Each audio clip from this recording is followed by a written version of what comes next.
आपको ये बताएं कि एसबीसीए ने फायर सेफ्टी इकदाम ना होने पर कराची के इलाके बफर जोन में कायम मोबाइल मार्केट सील कर दी है।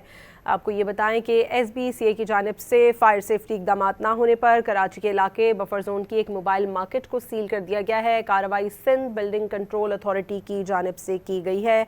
आपको ये बता रहे हैं कि एसबीसीए ने फायर सेफ्टी इकदाम ना होने पर कराची के इलाके बफर जोन में ये इकदाम किया है। मजीद जानते हैं डॉन न्यूज़ के नुमाइंदे आसिम खान से।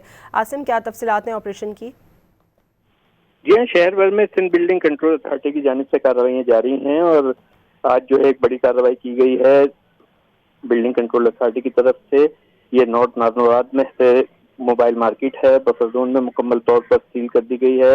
एसबीसीए हुक्काम का बताना है कि इक़दाम फायर सेफ्टी इक़दाम मुकम्मल न करने पर उठाया गया। नोटिस के बावजूद अमल दरामद न होने पर कार्रवाई की गई है। सील तोड़ने वालों के खिलाफ कानूनी कार्रवाई का इंतबा भी दिया गया है, जबकि एसबीसीए ने पुलिस को निगरानी की हिदायत की है। जबकि डिप्टी डायरेक्टर एसबीसीए नॉर्थ नाजनाबाद की ठीक है, बहुत शुक्रिया आसिम खान आपका।